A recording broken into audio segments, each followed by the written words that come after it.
Welcome back दोस्तों। एक बार फिर नई स्टोरी के साथ हाजिर हुए हैं। दी मिस्ट्रेस 2012 की स्टोरी है। जी हाँ दोस्तों, एक बूढ़े आदमी ने लड़की पर बहुत सारे एहसानात किए और वो लड़की उसके एहसानात के पीछे दबकर उसकी मिस्ट्रेस बन जाती है। लेकिन कहानी में ट्विस्ट तब आ जाता है जब उस बूढ़े आदमी के बेटे को उससे प्यार हो जाता है। जी हाँ दोस्तों, इस तरह की स्टोरी शेयर करने जा रहे हैं आपके साथ। दोस्तों मूवी स्टार्ट होती है, हम अपने मेन कैरेक्टर जेडी और सारा को देखते हैं। जेडी सारा को गौर से देखता है लेकिन सारा उसे भाव नहीं देती। दोस्तों सारा को एक बुक अच्छी लग रही थी क्योंकि वो बहुत ज़्यादा महंगी थी, इसलिए उसने उसे रख दिया। और फिर जेडी उसे कहता है तुम्हें ये बुक पसंद है तो तुम्हें ये बाय करनी चाहिए। जेडी उस बुक का कवर निकालता है और उससे नाम पूछता है, लेकिन इतने में उसकी कॉल आ जाती है। उसके बाद सारा जब बाहर जाती है तो बारिश आ रही होती है। उसके बाद जेडी उसे कहता है कि चलो चाय पिएं। सारा उस पर जवाब देती है तुम जो कुछ हासिल करना चाहते हो वो नहीं पा सकते। और फिर जेडी कहता है कि अगर तुम मेरे साथ चाय पी लो वो बुक तुम्हें मैं गिफ्ट में दे दूंगा। वैसे भी बारिश हो रही है, तुम जा नहीं पाओगे। सारी फिर भी नहीं मानी। उसके बाद जेडी कहता है कि मैं 10 तक गिनती गिनूंगा, अगर ये बारिश नहीं रुकी तो तुम्हें मेरे साथ चाय पर जाना पड़ेगा।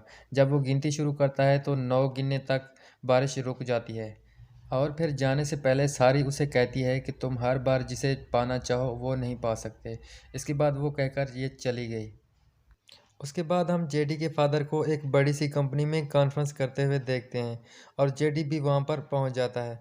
इस कॉन्फ्रेंस में जेडी के फादर यानी जिसका नाम टॉयज़ है उससे पूछा जाता है कि पिछले साल तुम्हारे बड़े बेटे की डेथ हो गई थी, उसके बाद अपनी कंपनी को किस तरह संभालेंगे।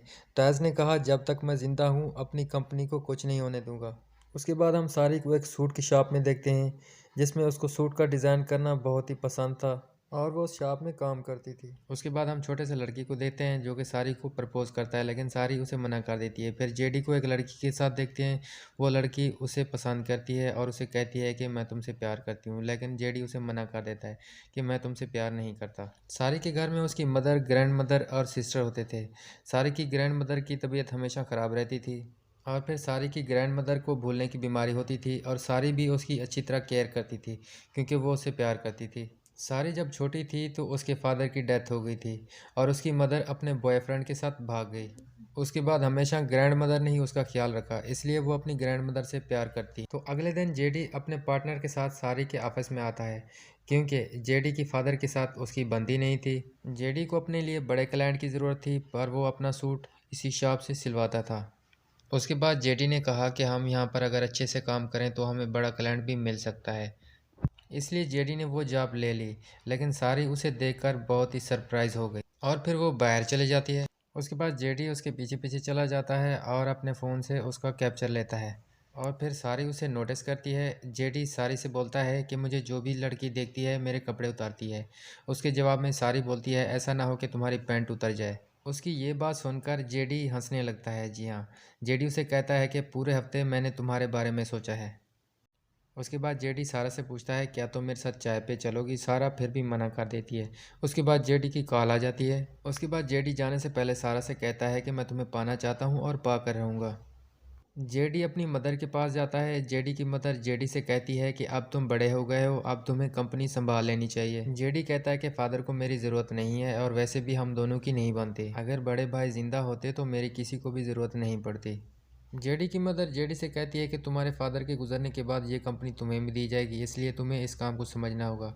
उस पर जेडी ने उसे इनकार कर दिया। जेडी सारे के लिए कॉफ़ी लेकर आता है। आज थर्सडे होता है इसलिए सारे का ऑफ होता है। उसके बाद सारी एक घर में आई, वहाँ पर उसने खाना तैयार किया और ख़ुद तैयार हुई। उसके बाद टोरी उसे मिलने आ गया। दोस्तों टोरी जेडी के फादर हैं। जी हाँ दोस्तों, ये सारी के साथ 5 साल से रिलेशनशिप में रह रहे हैं और ये इससे प्यार करते हैं। उसके बाद टोरस सारा से पूछता है कि जो बिज़नेस बुक मैंने तुम्हें दी थी क्या वो तुमने उसे पढ़ लिया। और फिर सारी को उस बुक में इंटरेस्ट नहीं होता। टोरस कहता है कि मैं तुम्हें बहुत बड़ा बिजनेस बनाकर दे सकता हूँ। उसके बाद सारी टोरस से कहती है कि तुमने ऑलरेडी मेरे लिए बहुत कुछ किया है, अब मुझे किसी चीज़ की ज़रूरत नहीं है। उसके बाद टोरस कहता है कि मैं अपने छोटे बेटे से कहता हूँ कि तुम मेरा बिजनेस संभाल लो, लेकिन मेरी बात वो नहीं मानता। उसके बाद टोरस सारा से पूछता है कि क्या तुम्हारा कोई बॉयफ्रेंड है। जवाब में सारा बोलती है मेरा कोई बॉयफ्रेंड नहीं है। टोरस कहता है कि तुम अपना बॉयफ्रेंड यानी लाइफ पार्टनर ढूंढ लो, मेरी ज़िंदगी का भरोसा नहीं है क्योंकि मेरी उम्र ढल रही है और मैं सारी ज़िंदगी तुम्हारे साथ नहीं रह पाऊँगा। उसके बाद जेडी अपनी मदर के पास जाता है। जेडी की मदर बहुत ज़्यादा तंग होती है क्योंकि उसे पता चल जाता है कि जेडी के फादर के अफेयर किसी लड़की के साथ चल रहा है। जेडी की मदर जेडी से कहती है कि तुम्हारे फादर का अफेयर किसी यंग लड़की के साथ है और वो अपने गुजरने के बाद उस लड़की के लिए पैसे भी अलहदा जमा करके रखे हैं। उसके बाद जेडी अपनी मदर से कहता है कि तुम डिवोर्स क्यों नहीं ले लेती। जवाब में उसकी मदर बोलती है कि मैं उससे बहुत प्यार करती हूँ, वो जैसे भी हैं, अगर तुम्हें किसी से प्यार हो जाए उसके सारे फॉल्ट होते हुए भी तुम उससे प्यार करोगे। दोस्तों अगले दिन जेडी गुस्से से अपने फादर को मिलने जाता है और फादर उसे जवाब देता है तुम जब भी ज्वाइन करना चाहो तो कंपनी ज्वाइन कर सकते हो। जेडी कहता है कि आपको कभी भी मेरी ज़रूरत नहीं थी। जब मैं यहाँ पर काम करता था तो हर दिन आपने मुझे याद दिलाया कि मैं कितना बड़ा नालायक हूँ। फादर कहते हैं उन दिनों तुम्हारे भाई की डेथ हो गई थी इसलिए मैं अपसेट था। उसके बाद जेडी गुस्से से बाहर निकल जाता है और अपने फ्रेंड को कॉल करता है कि मुझे इस जॉब से निकाल दो। जेडी का दोस्त कहता है कि ये प्रोजेक्ट तुमने साइन किया है इसलिए इसे तुम्हें कंप्लीट करना पड़ेगा। उसके बाद जेडी सारा से मिलने आता है। उसके बाद सारी जेडी से कहती है कि तुम्हें अपने लिए सूट बनवा लेना चाहिए। जेडी उसके लिए हाँ कर देता है। सारी उसका नाप ले रही होती है पर वो डिस्टर्ब नज़र आ रहा होता है और वो बाहर चला जाता है और फिर सारी भी उसके पीछे आ जाती है और उसका शुक्रिया अदा करती है क्योंकि कल वो उसके लिए कॉफ़ी लेकर आया था। दोस्तों उसके डिस्टर्ब होने का रीज़न ये है कि कल उसने अपने फादर को कन्विंस किया था और उसके फादर सारी के बारे में उसे बता देते हैं, इसलिए उसे बहुत बड़ा झटका लगता है। दोस्तों अगले सीन में हम देखते हैं कि जेडी की मदर एक पेंटिंग मंगवाती है। जी हाँ दोस्तों, शादी से पहले उसका अफेयर किसी पेंटर के साथ था, इसलिए वो पेंटिंग्स मंगवाती रहती थी। मदर ने कहा कि पहले अफेयर तुमने किया। टॉरस ने कहा कि मैंने अफेयर किया, तुमने प्यार किया। जेडी ने सारी को इग्नोर करने की भरपूर कोशिश की पर उससे दूर नहीं रह सकता था। और फिर जेडी सारा से पूछता है कि क्या तुम मेरे साथ डेट पर चलोगी। सारी मना कर देती है। उसके बाद जेडी गुस्से होता है और उसे फोर्स करता है कि तुम भी मुझसे प्यार करती हो, इसलिए वो उसे पेंसिल उठाकर मारती है और उसकी कॉल आ जाती है। फ़ोन पे उसे पता चलता है कि उसकी ग्रैंड माँ मिसिंग हो चुकी है। जेडी भी उसके साथ निकल जाता है ताकि उसकी ग्रैंड माँ को तलाश कर सकें। दोस्तों फाइनली उसकी ग्रैंड मदर मिल गई और जेडी ने उसकी सिस्टर और ब्रदर के साथ बातें की। जेडी ने सुबह जो भी किया था वो सारी से उसके लिए सॉरी बोल रहा था। उस पर सारी उसे थैंक्स बोल रही थी और फिर सारी टॉरस को बता देती है कि उसका टॉरस के साथ अफेयर चल रहा है। वो हर थर्सडे के दिन उसके पास जाती है। ये सब कुछ जानने के बावजूद भी जेडी उसे डेट के लिए प्रपोज कर रहा था और वो मान गई। वो ये बात कह रही थी उसके पास कि मुझे 5 साल हो गए हैं, मैंने किसी को ये सच नहीं बताया, लेकिन आज ये सच मैं तुम्हें बता रही हूँ। दोस्तों उसके बाद सारी कहती है कि टॉरस के बड़े बेटे की जब डेथ हुई तो टॉरस खुद को अकेला महसूस कर रहा था, इसलिए हमने उसे सपोर्ट किया। इस वजह से उसने हमें ये घर दिला दिया और टॉरस ने मुझे, मेरी ग्रैंड मदर, ब्रदर, सिस्टर सबको संभाला। टॉरस के हम पर बहुत बड़े एहसानात हैं जो मैं कभी नहीं चुका सकती। उसके बाद जेडी अपने दोस्त के पास जाता है और उसे सारी और अपने बारे में बता देता है और फिर जेडी उसे कहता है कि मैं उसे प्यार करता हूँ और उसे बचाना चाहता हूँ। एक दिन जेडी सारी को ड्रॉप करता है और उसे कहता है कि एक दिन मैं तुम्हें क्यू अप नहीं करने वाला। एक दिन आएगा कि थर्सडे को तुम किसी के पास नहीं जाओगी और उस वक़्त मैं तुम्हारे पास रहूँगा। मैं सारा दिन तुम्हारे साथ रहूँगा। तुम एक दिन भी मेरे बिना नहीं जी सकोगी। दोस्तों अगले दिन जेडी उसे डेट पर ले जाना चाहता था लेकिन सारी ने उसे कहा कि वो बिज़ी है। उसके बाद जेडी अपने साथ पार्सल ले आता है और वहीं पर अपनी डेट सेलिब्रेट करता है और फिर जेडी सारी के फैमिली के साथ अच्छा टाइम स्पेंड करता है और उनके साथ एक गेम खेलता है। जेडी सारी से कहता है अगर मैं गेम जीत गया तो तुम्हें मुझे किस करना होगा। सारी उसे गाल पर किस करती है लेकिन वो अपने लिप्स आगे कर लेता है। एक दिन जेडी सारी से बोलता है कि फ़र्ज़ करो अगर तुम और मैं शादीशुदा हूँ और हमारे 3-4 बच्चे हों और मैं डेली काम पर जाया करूँ तो कैसा अच्छा महसूस होगा और मेरे सारे सूट तुम ही डिज़ाइन करोगी। सारी ने कहा कि मैं अपनी फैमिली को नहीं छोड़ सकती, मेरे साथ तुम्हें मेरी फैमिली का भी ख्याल रखना होगा। इस बात पर जेडी बहुत ज़्यादा खुश हो गया।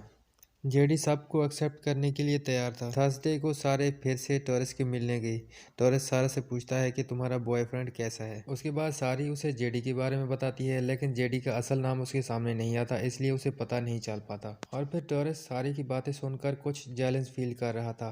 वो सारी के साथ रात के टाइम एस्टीमेट लगा रहा था और वो अपने साथ किसी को उसे शेयर नहीं करना चाहता था, इसलिए वो अपना इरादा बदल रहा था। दोस्तों अब टॉरस उसे थर्सडे के अलावा और दिनों में भी उसे इनवाइट करता था ताकि वो उसके साथ डिनर कर सके। एक दिन सारी को टॉरस ने डिनर के लिए मजबूर किया। सारी ने मना किया लेकिन उसने दोबारा उसे मजबूर किया। वो तैयार होकर जा रही थी कि अचानक जेडी उसे मिल गया और वो भी उसे डिनर पर ले जाना चाहता था और फिर जेडी को पता चल जाता है कि सारा टॉरस के पास डिनर के लिए जा रही है और सारा से कहता है कि उससे अच्छा तो मैं हूँ जो तुमसे प्यार करता हूँ और तुम्हें डिनर के लिए ले जाना चाहता हूँ। और टॉरस के साथ तुम्हारा अफेयर है लेकिन मेरे साथ तुम प्यार करती हो, मैं भी तुमसे प्यार करता हूँ, इसलिए उसमें और मुझ में फ़र्क है। और फिर सारी कहती है कि मैं तुम्हारे साथ नहीं जा सकती, डिनर पर मैं उसके साथ जाऊंगी। उसके बाद दोस्तों टोरेस 2 हफ्ते छुट्टियों का प्रोग्राम बनाता है यानी प्लान बनाता है ताकि वो सारी के साथ टाइम स्पेंड कर सके। दोस्तों उसके बाद टोरेस सारी को होटल में ले जाता है ताकि वो उसे डिनर करा सके, लेकिन होटल में जेडी की मदर बैठी होती है। वो उन्हें देख लेती है और उसे कहती है कि मुझे ऐसा लगता है कि ये एक सेक्स वर्कर है। उसके बाद अचानक जेडी वहाँ पर आ जाता है। सारी जेडी को देखती है और उसकी मदर को देखती है। उसे ये पता चलता है तो वो शॉक होती है क्योंकि उसे ये पता नहीं होता कि जेडी ही टॉरस का बेटा है। उसके बाद जेडी सारी को रात में मिलने आता है और सारी अल्टीमेट होने लगती है कि तुम यही चाहते हो, और उस पे जवाब में जेडी कहता है कि मैं तुम्हें सच बताने वाला था। उसके बाद जेडी उसे कॉल करता है लेकिन सारी उसे इग्नोर कर देती है। सारी के ऑफिस में एक वेडिंग ड्रेस अर्जेंट तैयार करनी थी। वो खुद उसे तैयार करके पहुंचाने वाली थी कि आगे रास्ते में अचानक जेडी भी उसका इंतजार कर रहा था। जेडी उसे कहता है कि मैं तुम्हें ड्रॉप कर दूंगा लेकिन वो उसे मना कर देती है। और फिर सारी की फ्रेंड कहती है कि ये ड्रेस पहुंचाना है तो तुम प्लीज़ जेडी के साथ चले जाओ। उसके कहने पर वो जेडी के साथ चली गई और जेडी सारी से सॉरी बोलने लगा। उसके बाद जेडी उसे कहता है कि मैं तुम्हारे अफेयर और फादर के अफेयर के बारे में पहले से जानता था, लेकिन मुझे तुम ये बात बताओ कि तुमने मेरे फादर में ऐसा क्या देखा है। मैं पहले से तुम्हें लाइक करता था और बाद में मुझे तुमसे प्यार हो गया। सारी ने पूछा तुमने अपना नाम जेडी क्यों बताया। जेडी ने कहा कि मेरी मदर शादी से पहले एक आर्टिस्ट से प्यार करती थी और मैं उसी का बेटा हूँ। और फिर जेडी सारी से कहता है कि अगर ये सिचुएशन ना होती, इस सिचुएशन में ना फंसे होते तो कितना अच्छा होता। एक बार तुम ये इमेजिन करके देखो, तुम्हें बहुत अच्छा लगेगा। सारी ने वो सब कुछ इमेजिन किया और उसे बहुत अच्छा लगने लगा। उसके बाद रात में कैंडल्स को आसमान पर छोड़ दिया और उसके बाद अल्टीमेट होने लग गए। अब उन्होंने सोच लिया कि वो सब कुछ टॉरस को बता देंगे। टॉरस ये सब कुछ सुनकर शॉक हो गया और फिर जेडी के फादर जेडी को मारते हैं और उसे कहते हैं कि तुम क्या प्रूफ करना चाहते हो। उसके बाद उन्हें हार्ट अटैक आ जाता है। हॉस्पिटल जाने के बाद डॉक्टर कहते हैं कि इनके पास बहुत कम टाइम है। जब मदर को पता चलता है तो वो अपने बेटे से कहती हैं कि तुम ऐसा कैसे कर सकते हो, और सारी जहाँ पर काम करती है वहाँ पर उसकी बदनामी करके आ जाती है। और फिर सारी का सीक्रेट सबके सामने आ जाता है। सारी की ग्रैंड मदर उसे कहती है कि गलती तुमसे हुई है तो उसकी सज़ा भी तुम्हें मिलनी चाहिए, और जो भी तुम्हें सज़ा मिले उसे कबूल कर लो। दोस्तों उसके बाद जेडी के फादर ने जेडी को माफ़ कर दिया क्योंकि वो जानते थे कि लाइफ में कहीं भी किसी से भी प्यार हो सकता है, तो ये कोई बड़ी बात नहीं है। और फिर जेडी के फादर ने जेडी को अपनी कंपनी का बड़ा ऑनर बना दिया ताकि उसी की वजह से दूसरों की नौकरियां चल रही थी, और वो तो यहाँ से बचने वाले नहीं थे क्योंकि डॉक्टर ने उन्हें थोड़ा टाइम दिया था। उसके बाद जेडी अपने काम की तरफ चला गया। दोस्तों जेडी ने दिन रात करके पूरा 1 साल अपने फादर की कंपनी को टॉप पर पहुंचा दिया। जी हाँ दोस्तों, बहुत मेहनत की और उसके फादर की कंपनी टॉप पर पहुंच गई। लेकिन ये एक दूसरे के बगैर नहीं रह सकते, सारी और जेडी। जी हाँ, वो उसके पास आ गया। आखिरकार उन दोनों ने शादी कर ली। दोस्तों इसके बाद स्टोरी एंड हो जाती है।